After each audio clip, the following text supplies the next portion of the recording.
Good evening mga kaibigan, welcome back to the Green Premier League 2014. I am once again nandito sa inyong harap. I am Niji Spear. And I'm Jay. You are about to watch a match between Team and the Illusion of Full Louis Esports versus the TTE Esports Manila Eagles at ang ating schedule for tonight. Let's see kung ano yung mga maglalaban-laban for tonight's matches. Yes, so our first match tonight is at 6 p.m. of course will be the Neo Illusion Esports Full Louis versus our very own TTE Esports Manila Eagles. Followed at 7, of course, is Yo Flash Wolves versus the Neo Illusion Full Louis again, or the second match of the night.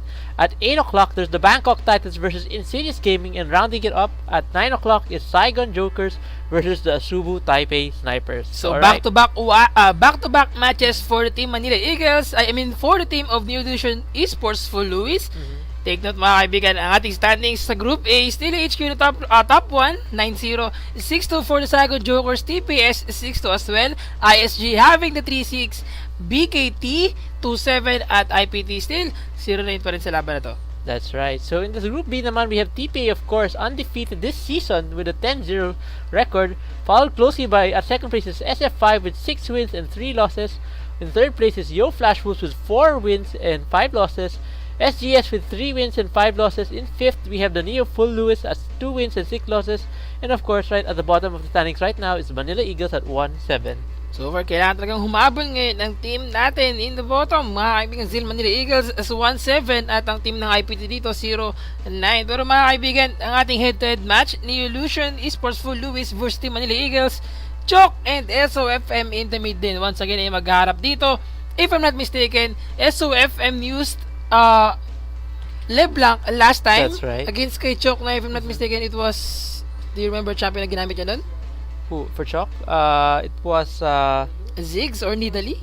yeah. Or Lulu, yes, it was Lulu. Mhm. It was actually Lulu against ito kay LeBlanc in the mid lane.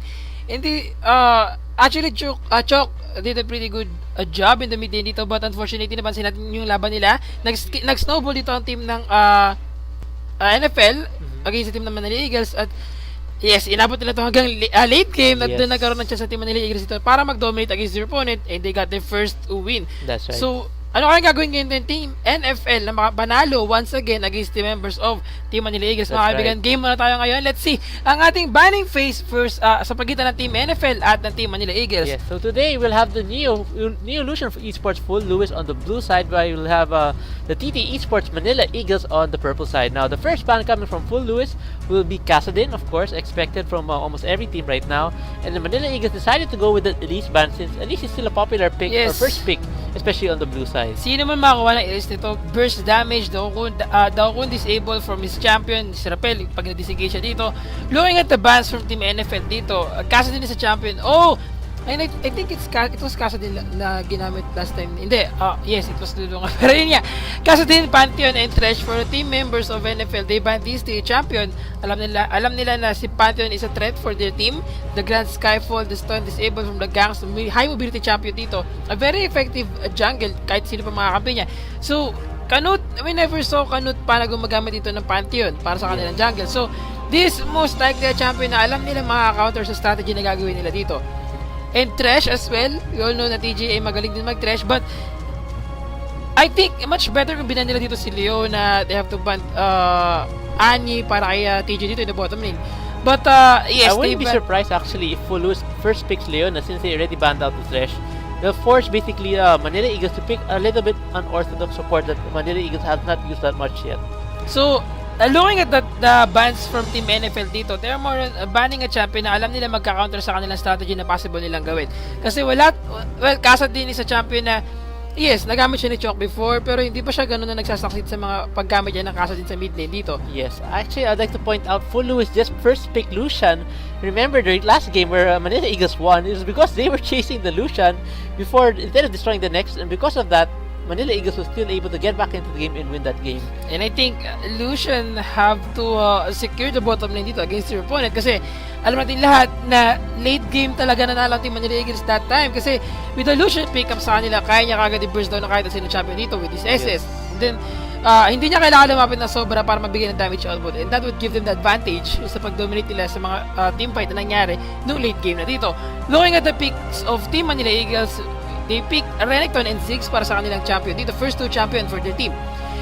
Ziggs is a champion na naman lahat. Yes, a very effective champion in the mid lane, with the poke damage, with his AoE damage, yung kanya pag clear kagad na minion in the whip in the mid lane, kaya-kaya i-dominate ang mid lane dito. If ever na ang piliin ngayon ng champion dito ng Team NFL ay yung champion na alam nilang mahirapan gumawa against kay Ziggs dito, like halimbawa champion like Kasadin, champion like Zed, champion like Nidalee, yung mga champion na may single target, photo single target, mga melee champion, mahirapan siya against kay Ziggs. That's right. Actually, Ziggs only became popular this last season, season 4, no? Last season 3, hindi siya masyadong ginagamit. Back in the days, yung popular na mid-picks were Orianna, and we have also Gragas. But ever since season 4 started, the people using Ziggs have been very successful, and obviously, the other teams followed suit. As you can see, Ziggs being picked up pretty often now. So, there we go. Neo Full Lewis now locking in Thresh and Shyvana. Now, we all know Shyvana is a pretty strong matchup against Renekton, especially in the early parts of the game. So, let's see if Emily you can outscale Shyvana in the early game. Parang ang team para kay MLE dito, Renekton only. At hindi siya gaano pipili ng champion na almati lahat. Na hindi siya comfortable. He's most likely going for a Rengar or a Renekton.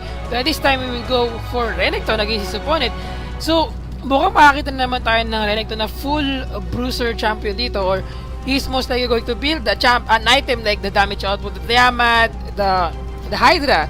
Also, you can get yung kanyang Last Whisper or Brutalizer dito against his opponent. Naman lahat na si Yux is a player na hindi gaano nagfo-focus sa kanyang tankiness. Focus sa pagiging assassin dito. And yes, they pick Ziggs for their second champion. NFL have Wukong and Shyvana for their lineup. So, I am thinking kung possible ba na kumuha sila ng Yasuo against their opponent dito. Well, probably they could probably pick up a Yasuo in the mid lane. So, in terms of that matchup between Ziggs, if they ever decide that, I feel like Yasuo might be definitely stronger in the later game, but Ziggs will definitely have to pressure Yasuo, make sure he's unable to farm. So, it really depends on what Full Lewis will go with this. Now, Emily decided to pick up Kha'Zix. Now, I really think the Kha'Zix will be going to the jungle since we already have the top lane and the mid lane for Manila Eagles, but I don't feel that the Cassidy was a very smart pick, especially since there already is a Wukong in the lineup of Full Lewis and also the jungler. So if ever Emily Canute uses the Kha'Zix in the jungle and decides to dive any lane and their jungler Violet is there to counter gank, they will lose that fight. So like you have to be very careful. Yasuo para sa kanilang mid carry dito for their team. Most probably a champion na alam natin lahat na sobrang threat sa ating laban dito sa ating GPL. We all know Yasuo is a champion na sobrang versatile in any lanes. Viable side kahit sa siya dito. He can be used sa top lane, he can be used in the mid lane, and also he can be used possible na jungle pero sobrang hirap, sobrang risky. Looking at their lineup, we have Wukong para sa knock-up damage. We have the support from Shyvana. If ever nagamitin niyo yung kanyang dragon form, Yasuo can still use yung kanyang the last if I'm mistaken, yung kanyang S dito, yung last wind yata, yung kanyang SS, but with this champion, para sa team ng NFL, may hirapan ng team Manila Eagles. When it comes to the crowd control, walang babaan dito ang team Manila Eagles. We have the Cyclone from Wukong, and the followed up SS from Yasuo, that would give them the advantage dominating the team fight. They have Kha'Zix and Ezreal dito, two champion na meron pang disengage. Renekton as well with this Dice and Dice. Ziggs can disengage as well with this Rubber Ducky if ever na magiging full party siya dito. And Blitzcrank for their support. Do you think it's a very effective support if ever si Blitzcrank kukunin nila against their opponent? I feel like it will be a niche pick if ever they do that. They definitely need something like that to win this team fight, but looks like they're changing it to Sona, so I probably see a last second change if ever, but no, it looks like Sona it is. So that's gonna go for a very pokey bottom lane. Both Ezreal and Sona provide a lot of poke. Very pokey bottom lane. Yes. So, looking at the lineup of Team Manila Eagles, in the bottom lane we have Ezreal and Sona. I am thinking if Sona is a good idea pagdating sa support natin dito. Sona, it's kind of unusual na makakita tayo ulit ng Sona ngayon sa ating season 4. With the recent patches na nagbago ngayon, we are nakita natin na hindi na ganoon ka-effective si Sona. At hindi natin alam bihira na tayong makakita ng mga Sona user ngayon. Kasi alam natin lahat at Sona, sobrang effective niya na champion with the crowd control gamit yung kanyang, nagkaroon tayo sa connection issue mga kaibigan. Ayun nga, with the crowd control coming from Sona dito, the crescendo, the damage output from his champion, the poke damage na nagaling sa kanya, the sustain in the bottom lane, sobrang effective. Pero ang problema dito, sobrang lambot niya. If ever na may makahuli sa kanya na from any members of team ng NFL dito, mahuhuli dito si Sona, that would give them the disadvantage. dominating the team fights dito. But with the crescent of Sona, I think ang pinaka naging maganda dito ay kapag nag-initiate si Wukong, nag-initiate si Yasuo, he can just use his crescendo para mapilitan mo disengage dito ang team members of the NFL. And I think, yes, a very wise choice para sa kanilang support dito. But hopefully, in the bottom lane, magawa nila ng paraan ito si Hate at si TG ay mag-dominate against their opponent. That's right. Actually, it's really expected that champions like Annie and Zyra and Sona will come back to the surface this season, especially with the 4.3 patch, with the new improved Frostblade, the Queen Blade that has been upgraded and had a few changes, allows AP support champions, especially the range ones with a lot of poke, to deal a lot of earn a lot of gold now, and because of that, they're able to build items faster than melee types of champions. Of course, the melee items also have been changed, so we'll still have to see. I guess they're gonna be testing out these new champions to see which one works best, and we might see a resurgence, of course, of these types of champions, like I mentioned. Looking at the lineup of Team Manila Eagles, is they have Renekton, they have Ezreal, they have Kha'Zix for their lineup. Like what you've said kanina, poke lineup sa kanila. We have Sona, yung kanyang first skill dito, yung Mystic Shot from Ezreal, the bouncing bombs from Ziggs dito. And then we have Renekton. If ever na pumasok sila dito, Kha'Zix and Renekton against their opponent, kaya nilang mag-burst down ng kahit na sinong champion with the stun coming from Renekton. In the leap from Kha'Zix, kaya nila ditong i-burst si Yasuo if ever, kasi yes, with the wind wall, kayang block yung mga skills. Pero kapag melee champion ang kalaban mo, ano yung bablock mo? Yes. You will block mismo nasa harapan mo. Mabablock mo pa yun. I am thinking na kapag na-utilize ng maayos dito ni SOFM yung kanyang champion na si Yasuo, kaya niya ma-block lahat ng mga poke damage from team members of Manila Eagles. At yun ang magpapahirap sa kanila para ma-secure yung objective nila of poking a champion and then initiate kapag alam nila lahat na babawasan yung kanilang kalaban. I feel like SOFM will probably focus blocking the crescendo coming from Sona, since that is the biggest threat of Manila Eagles in terms of range damage. Now, of course, the crescendo can hit multiple champions and cause them to dance for about a second, if I'm not mistaken. And that will definitely hinder the team build that Full Lewis has built in this game. Alright, so the game has already started rather, and there's going ahead to the loading screen right now. So while we're waiting, let's talk about the matchups, right? Let's start with the top lane. So it's gonna be Shyvana versus Renekton. Now, this season, these are one of the most popular picks so far this season. So Renekton, of course, actually, almost 100% pick or ban so far. Kung hindi na ban si Renekton, na-pick siya. Kung hindi siya na-pick, malamang nakaban siya. For the lineup of Team Manila Eagles against team ng NFL, Shyvana versus Renekton na top lane, lagi natin nakikita na lagi lumalamang si Shyvana in the early part of the game. But Renekton, on the other hand, once na makapag-farm siya, getting his item, like yung kanyang priority item na Tiamat dito against his opponent, kaya niya mag-dominate against kay Shyvana. But Shyvana can do something sa pag-sustain niya sa top lane dito by pushing the lane or pag-clear kagad ng mga minion wave. Sustain-wise, we have a sustain for Yux or kay Renekton dito. But Shyvana with his tankiness, or with her tankiness dito, advantage for him in the top lane dito. That's right. Alright, so let's moving on to the jungle. We have Wukong versus Kha'Zix. Now, Wukong has been picked up a few times already this season with some success actually, but because of his weak jungling experience and weak early ganks, he's not being used very often. Normally, he's actually comboed with somebody like a Yasuo or a team fighting composition like what Full Lewis has this time. So, although it's a niche pick of coming from Violet, let's see if Violet will be able to effectively use Wukong in this game. Inisip ko kung magandang pickup nga ba itong Wukong for their lineup. Yes, it's a very good pickup for Yasuo. Pero, do you think, if ever na magkaroon ng mga team fight against their opponent dito, kaya nilang i-secure yung kanilang objective of killing a champion? We all know na Wukong is a champion na effective kapag mayroon na siyang Cyclone or kanyang SS. That's pero, right. habang di pa siya level 6 dito, ang kaya niya lang gawin ay mag-initiate, mag-dash in, and then give a poke damage against his opponent and uses yung invisible niya to or yung kanyang doppel skill against his opponent dito.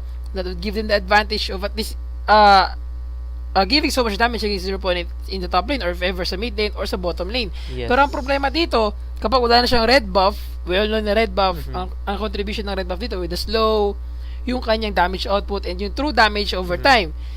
Kaso kung wala siyang ganun, wala siyang red buff, wala siyang stun, I don't think Wukong can do his job very well sa kanyang pag-gank, at kung di mahirapan siya, di ma-secure dito ng team Manila Eagles yung laban nila against team ng NFL.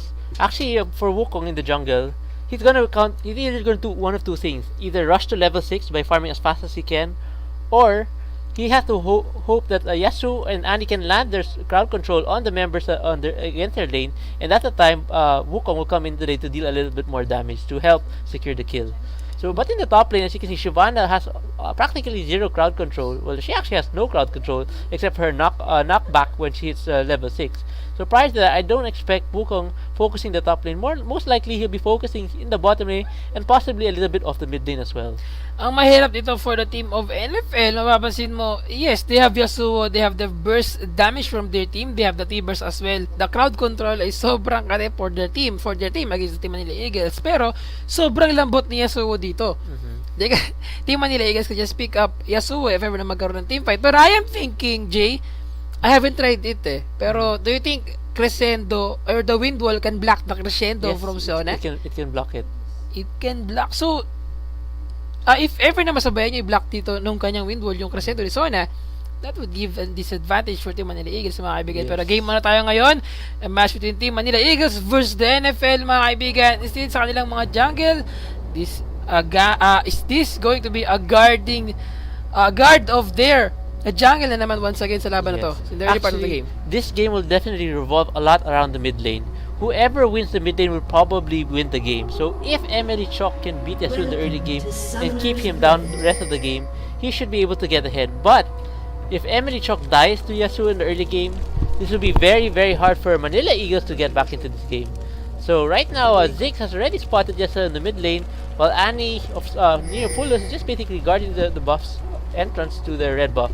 Now Violet, of course, in the bush here in the middle of the river, waiting to spot members of Manila Eagles, hasn't seen anybody yet. MLTG mirroring the move of Violet right now in the other side, in the bush on the other side of the river. Mga kaibigan, still defending their own jungle buffs like what they've said. Gaya na sinabi natin dito, kanya-kanya. There are three certainties in life: honor, death, and hangover.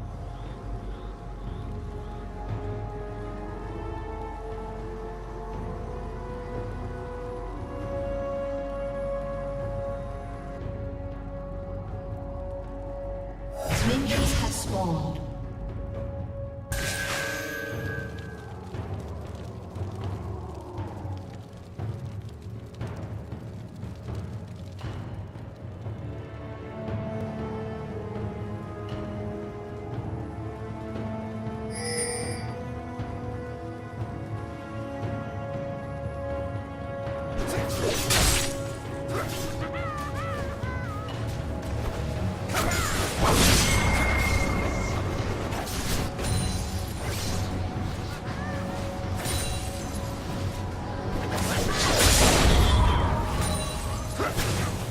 Na ginagawa dito, but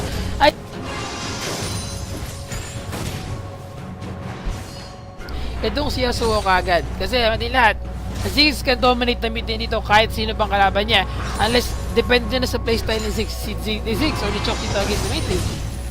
Yes, that's right. So here in the bottom lane, looking at the buffs, actually Gazik decided to go for his blue buff first, of course, with a little help. Same with the other members. So basically it's a mirror. So let's take a look if we can if anything will progress as the game goes on. And mga kaibigan, konting saglit lamang at babaguhin natin ang ating resolution. Medyo napakalaki ng ating yes! Okay na! Medyo maganda-ganda na tignan at ang ating screen ngayon. But guys, sa ball game, mga kaibigan, still in the bottom lane, Emily Hate versus Starfall and Ashin with TG.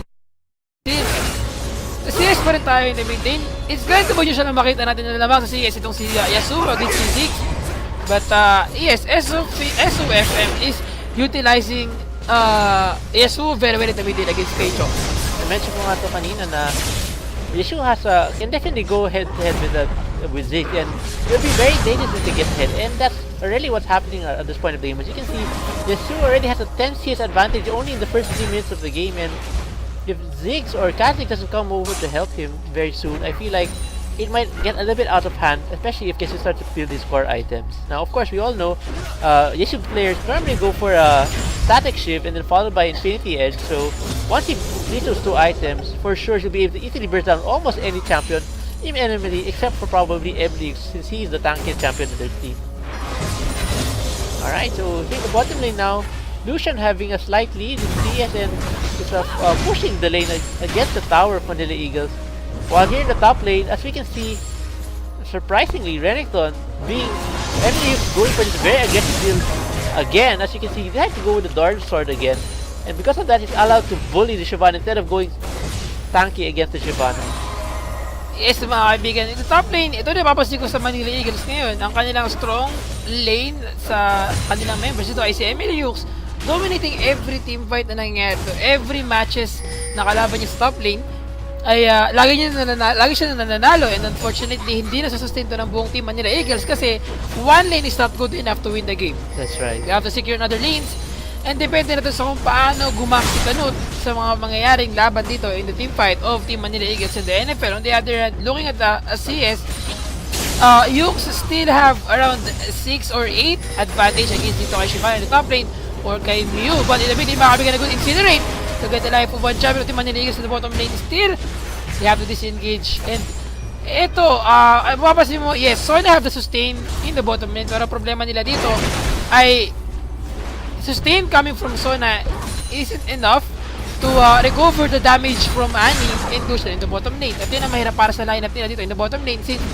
kailangan mong i-max dito. Kung gusto mo mag-aggressive, once you use Sona, i-max mo kagad dito talaga yung kanyang cord or yung him Valor as his first kill instead of getting yung kanyang heal to sustain your opponent, I mean your teammate sa mga laban.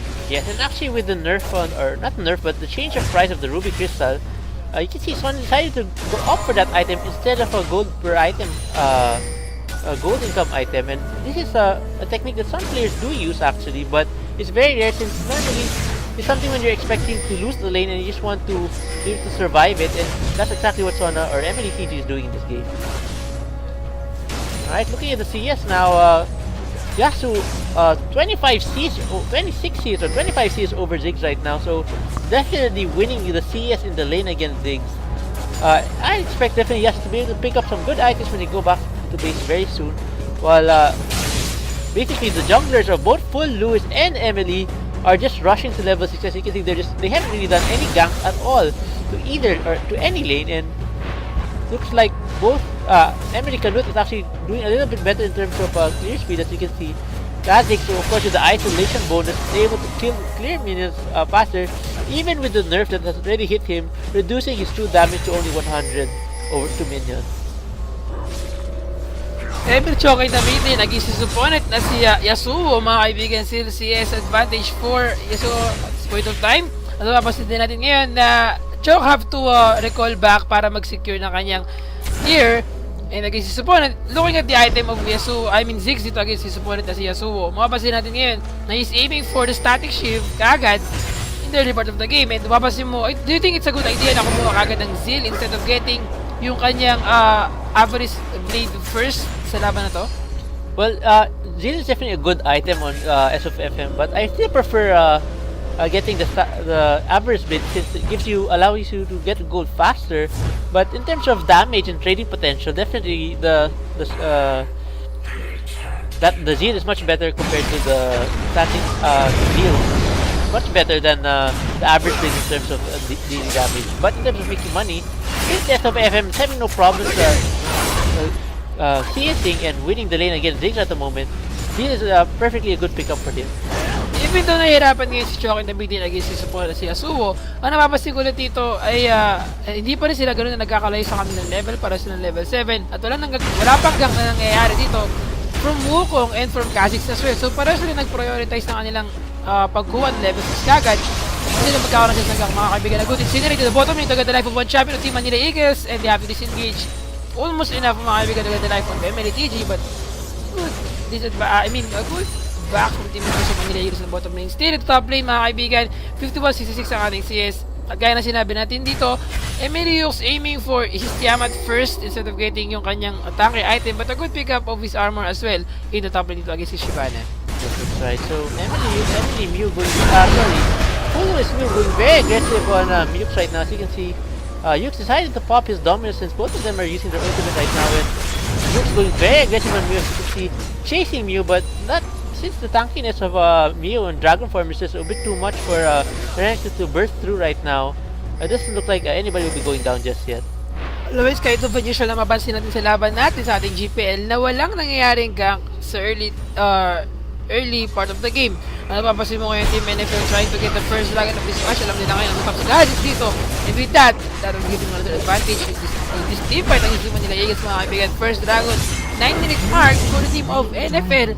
At mukhang mahirapan dito ang Manila Eagles na makabawi. Since mapapansin natin ngayon, na Kazik still waiting in the top lane, or to si Emily Canute in the top lane still waiting. A good use of that stun from Emily Chok dito sa ating jungle, but he have to disengage dahil alam niya ngayon na Yasuo is coming in para mag-respond for Violet in that team fight. Yes, so first blood going to Annie through the ignite that she used on Sona there. Of course, Lucian did damage him with the calling, of course, but it was the ignite that allowed them to pick up the first blood. Now, Full Lewis was able to actually pick up the dragon since they spotted Kha'Zix in the bush in the top lane, planning to gank to Shyvana, but since the other three members of MD could not contest it, or rather, Kha'Zix could not do anything about ganking Mew. He decided to counter jungle Wukong's top part of the jungle. Alright, so Emily Yuke's doing a good job sustaining in the top lane, has a good CS advantage over Mew, but the real story here is really the Yasuo right now. As you can see, he still has over 20 CS over Ziggs, and because of the dragon pickup that they're able to pick up, he should be able to complete a really big item very soon. Kaya na sinabi natin dito, kahit pa niya siya lang makita natin ngayon na ma-dominate ni Yasuo, ito yung reason in the mid lane. And I'm thinking na ang naging advantage ni Yasuo against his opponent ay kung paano niya talaga ni-utilize ni Yasuo against K6. But looking at this kind of lineup, we are seeing na talagang si Chok, kailangan niyang gawin dito ay mag-build ng kanyang armor items like getting the Azonius versus getting yung kanyang Mulus Grid dito against his opponent. Pero looking at the bottom lane, mga kaibigan, still a good fireball from Starfall. Look at the life of Emily Hill goes down with that damage onto Starfall. A good tip from Canute trying to chase Starfall dito, mga kaibigan. He have to use his SS, and yet he have to disengage, mga kaibigan. The response from TG, Sona still, Crescendo still up. Yes, he used his Crescendo, but almost it was too late for him. That means save his comrade in the bottom lane. A good spot for Team NFL. The bottom lane, with that one champion, it's a 3-for-1 exchange in favor of team ng NFL. Yes, Sona's ignite was not enough to take down Annie just now. Annie with less than 50 HP there, surviving that, and actually Kaji was able to pick up that kill on Lucian because of the Crescendo, and of course the burn coming from the red buff he had earlier. Now, so now it's 4-1 in favor of Full Lewis right now, with a 3k gold advantage in favor, of course, for Full Lewis because of the dragon pickup and the 3 kill advantage. Now, Sona going down twice so far in this game. As you can see, this champion, although it's a very good champion, is still very soft, and because of that, it's really hard for Sona players to effectively win those 3v2 trades at the bottom. Yes, nakabigay na good down from Yasuo in the mid lane dito. Ay, so Kevin trying to get the life of Emily Chok, but with that turret, they have to disengage.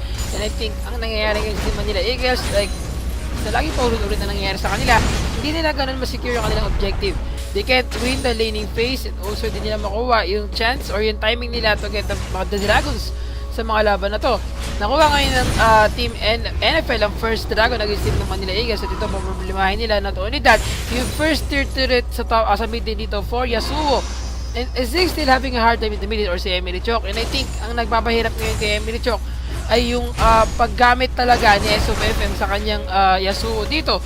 But the ganks coming from Violet, hindi ba natin nakikita na ganun effective yung ganks galing kay Violet dito? And yung Cyclone S ni Yasuo dito ay hindi pa ganun na napapakita nila against their opponent, against the Manila Eagles. At ito yung disadvantage nila against their opponent. And if ever pa na magkaroon ng team fight dito, the Kaling and the SS from SOFM, I think Team Manila Eagles have a very hard time dito. They don't have a pure tank champion dito. Si Yux na nga lang yung tank champion nila. Kukuha pa siya ngayon ng kanyang Tiamat. So, getting Starfire, mga kaibigan, a good job from Emily Canute trying to get the life of Starfall. Starfall goes down. Shutdown, mga kaibigan, from Team Manila Eagles. She was about to go down dito. Yes, a double kill for Emily in the bottom lane. At least they will get the first turret, hopefully, in this bottom lane against the members of the NFL. Yes, very good patience coming from Emily Canute, waiting for Annie to come close enough within range so that all three members could dive on him. Emily Chok getting bursted down by Violet and SOFM. Violet diving in, using his Cyclone to secure another pickup of Mugin dito in the mid lane. SOFM still doing a very good job sa kanyang mid lane dito. especially against kay Chok.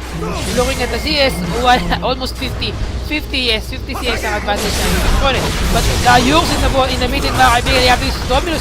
Dominus has been pop up. He was ignited, mga kaibigan, from the members of NFL dito. Will he be able to get the life of one champion? Yes! It's a 1-1 exchange dito in the mid lane. Almost enough, mga kaibigan, to get the life of SOFM. SOFM doing a very good job, especially sa paggamit ng kanyang SO dito sa mid lane. Yes, he was able to actually pick up that kill and take the blue buff for himself right now. And Mio, because of that roam coming from MLE to the mid lane, Mio's gonna have a good tricky time taking down the top turn of Manila Eagles. So this will give them a second tower in favor of that one tower so far Manila Eagles have. Alright, so Emily Canut picking up the red buff for himself, and looks like he will help Emily here in the top lane, probably try to take down the Shyvana, but looks like Mio will definitely, on the Shyvana, will definitely be able to take this turret before any of the members of Manila Eagles will get in range. 30 seconds left bago mabuhay ang ating Dragon in this match, and I think that would give another advantage for Team NFL if ever na makuha nila ito. Looking at the item of 6 in the mid lane against kay Yasuo dito, nagagis na Morello Nomicon. Do you think it's a good idea to support Yasuo na kumuha ng Morello Nomicon instead of getting any item na kaya niya makakuha ng advantage in the middle dito, like getting yung kanyang Holy's Grail or any item na kaya maging advantage pa instead of getting this Morello Nomicon para sa kanyang champion? Honestly, I'm really not sure what Chok is thinking about this. I mean, although it does apply previous wounds, none of the champions really of full Lewis have a lot of life steal. Even Yasuo will go for most burst damage than the face damage. Sa jungle, as Dragon, I mean, sorry, they're trying to get the life of Emily Hated with that cycle from SOFM. They got another kill for champion of Team Manila Eagles. Goes a triple kill for SOFM, mga kaibigan. They're chasing Emily Yox dito, mukhang it's an ace na for them if ever na mahabol nila ito champion ito. But yes, a very fast lizard, mga kaibigan, for team members of Manila Eagles. They have to disengage. Another Dragon for team of NFL in this match. 10-4 ang ating score in favor para sa team NFL. Ang ating gold, ang ating turret destroyed ay 3-1 na. NFL still on the lead against their opponent. They're about to get the second Dragon of this match. Yeah, so Yasuo looks like we'll be able to build his Infinity Edge really soon. He did slow his build down a little bit by picking up a Vampire Scepter, since spending a lot of his time in the jungle right now, clearing the camps of both his side and the side of Manila Eagles. And that's probably the reason why he picked up that Vampire Scepter to sustain himself while he's clearing the jungle creeps aside from the lane creeps he has in his lane. So right now, looking at the CS, Shin now has actually an advantage over Ezreal in terms of CS by about 20, and then of course Yasuo still has about a 50 CS advantage over the Ziggs. Alright, so looks like Hate and TT wanting to go after Shin, but did not see SOFM coming, and looks like SOFM should be able to chasing take out. Emily dito in the bottom lane. Still damage shot from SOFM. Takes so much damage, mga kaibigan. Sa bottom lane si Emily Hate. A double kill for Shin. It's about time for them to get the first user to the bottom lane. 12-4 ang ating score. Lalabang lumalaki. And it's about time, mga kaibigan, for team NFL na makabawi sa team members of Manila Eagles. Sa nasahin nilang panalo. Sana last time against Team MLE. Still 12-4 pa rin tayo ngayon. Looking at the skills. Looking at the kill dito for Team NFL and Team Manila Eagles. Ang laki ng lead na NFL dito. But in the top lane, still wala pa rin stats or wala pa rin kill that assist for Mew against kay Yuks. And I think that gives Yuks an advantage in top lane dito. Pero yes, objective-wise, in favor for Team NFL dito. Canut chasing the life of NFL. Violet dito. Good. Use of his invisible dito to escape against kay Emily Canut. Will he be able to keep his champion that? Yes. With that last hit of first hit dito for his champion, pick up another kill sa mid lane. Yes, he actually has already enlarged close, so that's percent damage of the life of Violet there, and now Canut going head to head with Neil right now, and SOFM, yes, mga kaibigan, a good job for SOFM dito using his cycle to get the life of Emily Hate in the bottom lane. SOFM is more than enough to kill another champion of Team Manila Eagles for non-exchange in the bottom lane. So right now, Yasuo definitely snowballing in this game. As you can see, he already has 7 kills and hasn't died a single time yet. And it looks like he might be able to build his Infinity Edge as soon as he gets back. And once that happens, I think Emily will definitely have a hard time winning this game. SOFM goes down in the bottom lane. Emily also have to use his Dominus and then burst him down. We have another life in the bottom lane, mga kaibigan. Still, Emily have to do something sa mga pangyayari ngayon. I don't think kaya nilang manalo dito sa laban na to kung mahayaan nila yung kanilang objective and yung kanilang map control ay mabigay for team ng NFL dito. That's right. Alright, so looking into the game now, it's 15 wins, 15 kills to 6 kills to Manila Eagles, and there's a 10k golden advantage for Full Lewis. It looks like they may be able to win the game without any problem as long as they can continue to pressure Manila Eagles at the turrets and control the jungle of Manila Eagles. Now, Manila Eagles, since their lineup is pretty squishy, they really need to have perfect timing, especially initiating the team fight. And because Full Lewis has a very strong disengage with the Cyclone being able to knock up multiple champions of Manila Eagles and the Timbers from Andy, it will be very, very hard for Manila Eagles to engage the members of Full Lewis properly. Mga kaibigan, still, MLE struggling so hard against their opponent sa laban na ito. Ating score ay 15-6. Looking at the kills, yes, mapapasin mo ngayon 7-1-4 for Yasuo. And with this item, Infinity Edge, tactical hit. Vampiric Scepter, who is shielding us as well. Is going for the Guardian Angel as early item dito sa laban na ito. Since mapapasin natin ngayon na yung kanyang damage item ay almost enough na to secure another objective of getting a champion dito. Good work from MLE, mga kaibigan. Champion, a good initiation, mga kaibigan. Nabura sa mapa dito si TJ with that initiation from Team NFL dito. And it's about time to get the third in the mid lane. Yes, Wukong didn't waste any time with using his Cyclone dito to get another kill. Kahit mag-isang champion lang doon ang nakita nila, at least it's a kill for them. It is a chance for them to push the third in the mid lane of Team Manila Eagles, mga kaibigan. They are about to get the inhibitor as well. Magna Inferno bomb from Emily Chong in the mid lane. Emily Chong have to engage with the use of his Slice and Dominus as well. But napapasin nyo, mga kaibigan, a very good job for Team NFL dito initiating that team fight. SOF the kills for team members of Manila Eagles. Shin is on rampage na, mga kaibigan. Yes, they are about to get the third turret and an inhibitor. I think they might actually even close this game since there's only one member for Manila Eagles left, and definitely Emily Yux would not be able to survive if he can't engage them. Yes, sinasabi nating sobrang tagal na laban dati ng Team NFL at Manila Eagles. Ngayon ay sobrang bilis na lang. NFL will waste anytime they have to secure their objective, killing the champion, getting the dragon, getting the third dito and winning this game against Team na MLE. A crescendo from Sona, but naman ang Timbers, mga kaibigan, kita na humigay Timbers doon. Again, a very good job for Team NFL winning this game against Team ng Manila Eagles. Congratulations, NFL. Yeah, so Full Lewis learning from their mistake from last time, like you said, not wasting any time anymore, closing out the game at 21 minutes in a nice fashion. As you can see, definitely the star of the game is the Yasuo, being very strong. 8-1-8, very strong score in this game for a 21-minute game, and his CS was over 216 CS in just 21 minutes. So I am thinking kung siguro kung may nabuhay na yatang inhibitor doon. Is there any chance na mababawi ulit ang Team Manila Eagles ang laban nito? Pero yes, sobrang dominating ang laban nito for Team Manila Eagles against Team ng NFL. Yasuo did a very good job. SOFM having the 8-1-8 score, over 21 kills for their team, 216 CS, highest CS, highest gold, highest kill as their opponent. Very good job, SOFM. MVP award for him, especially sa champion of team NFL, sorry.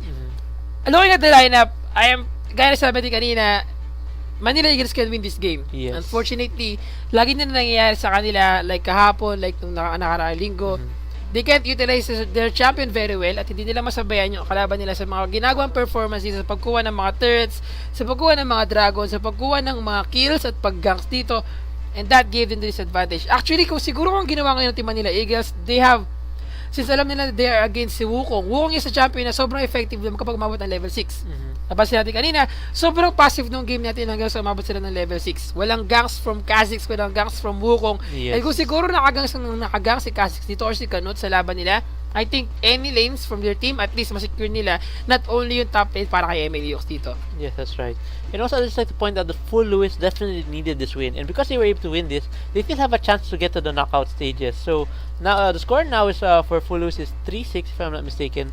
If they can secure one more win, they have one more game this season. And if they win that, they should have a tiebreaker with one of the other teams this season. So, good luck to Full Lewis if ever they can make it there. And sadly, for Manila Eagles, that was their last chance to actually have even a chance for a tiebreaker. And so, although Manila Eagles still have a chance to win one more game to end the season at 2-8, let's just hope that they'll be able to show something nice in their last game. Yes, again, GPL played for Team Manila Eagles, especially for team ng NFL dito. doing a pretty good job against your opponent. A very good match sa laban na to. Unfortunately, Manila Eagles got dominated once again sa sa mid lane, sa bottom lane. Sobrang effective for Team NFL to win this game against the team ng MLE. Yes. Mga kaibigan, you are watching the Garena Premier League 2014 Spring Season and I am DJ Sphere. I'm Jay. Pero pa tayong laban maya-maya lamang, pero bago lahat, since tapos na ang ating matches for today, for tonight sa ating MLE or IPT, Jay, meron ka ba gusto sabihin bago tayo magtapos? Yes, I'd just like to say hello to all the Summers watching and thank you for continuously watching and supporting us. We really appreciate all your comments, suggestions, and feedback, and hopefully you'll stick with us include all the way to next season, where we'll have the summer season coming up next very soon. Malapit of na. course, Malapit na ang summer season, mga kaibigan. So, abang-abang lang tayo dyan kung paano kayo makasali sa ating PGS at GPL sa laban na yun. yeah, so you'll still be seeing us tomorrow. There'll still be 2 more games, one for IPT and Manila Eagles. Basically, these will be their last matches this season. Hopefully, they could rack up at least 1 more win each so that they can end out the season with some nice fashion. Yes. Alright, so how about you, Gisbert? Do you have anything to say before we go? Ayun, gusto ko lang inibitahan lahat ng mga summoners na sumali sa ating upcoming Challenger Tournaments, Timo Cup, and ating Rise of the Champions. Siyempre, bago lahat, Challenger Tournament muna tayo. esports.garena.page, nandiyan lahat ng information. Yes. We have Siberia sa Mindanao, sa Davao. This coming 5th or 16 na yan sa darating na weekend na mga kaibigan. So, sali na kayo dyan. 32 teams slot at 250 pesos ang ating registration fee para sa ating Siberia. Upcoming tournaments as well sa Pacific, Pampanga, dyan sa Pampanga, yun nga, this coming March 30, Yes. War Gods Challenger Tournament din this coming March 30 as well. This weekend din as well, meron ding War Gods Cup this coming March 16 din as well sa dating na Sunday. And yung for Iloilo Decipher Cup Challenger Tournament din March 29, Sabado yan. Yes, I also like to remind everybody that actually TPA had their games earlier this week, Monday and Tuesday, because they will be representing the Southeast Asian region in the All-Star Games. Now, Wow, the All-Star All-Star na Games, I naman. believe, is coming this week. So, if you have time, go check out their website and probably should support TPA since they'll be representing the C region, and hopefully they could pick up some wins for us. So like unlike before yung ating All-Stars, no, lahat ng team, lahat ng ano yun lahat per member per player per region, pero Yes. ngayon isang team na lang. Yes, they're basically it's a popularity vote and performance vote, of course, and they just want to see what the best of the best have to offer, so they can see what to expect come the World Finals at the end of the year. And actually I agree with them na talagang TPA is still the best sa ating region ngayon. Kita-kita naman sa ating standings ngayon. Still, undefeated pa rin sila. Same with the AHQ. Pero like what you've said dito, last season natin, nag-champion talaga ang team ng AHQ. That's why they have to represent Southeast Asia sa ating All-Star matches. That's right. Yes, Alright. mga kaibigan, bago lahat, magpapabati muna tayo sa lahat ng mga nagpapabati. Mag-post na kayo ng inyong mga pabati dyan bago tayo mag-end ng ating stream for tonight. Ng ating live cast. Yes. Dave, meron pa masabi dyan? Of course, yes. Dave wants to say hello, of course, to his LPHM friends and admins, of course, and also hello to all our families and friends who are watching tonight. Thank you again for your continued support this whole season. We really appreciate it very much. Sino pang gusto mong batiin? Well, of course, I'd like to say hello to my girlfriend. Thank you for watching also and supporting me in this GPL season. And of course, how about you, G? Meron pa ba? Someone from si Dave, wala naman pinapabati? That's all he mentioned to me today. Maraming salamat sa lahat ng mga summoners na nanonood at sumusuporta. Thank you very much sa Garena staff. Gusto ko lang batiin pala ang lahat ng mga summoners na patuloy na sumusuporta sa atin, kay Chrissy at sa lahat ng mga friends ko dyan. Syempre, pakilike nga pala ang ating Pro Gaming Series fan page, facebook.com/Pro Gaming Series. Ayan. So, sa lahat ng gustong makaalam ng information about the Pro Gaming Series, just visit ang ating Facebook fan page. Also, meron tayong Aram Sunday. Yes, every Sunday we still have our ARAM program where we invite the viewers. Invite mo naman sila na Yes. mag-like So and if you share. go to our Pro Gaming Series website on Facebook, like and share our picture, and of course the mechanics will be there, and then you'll be able, if you're chosen, you should be able to join our ARAM game. We will shoutcast and also live stream that game on air so that other summoners will be able to watch you play and perform the best. Meron pang, I think, meron ka makukuhang secret muna sa ngayon.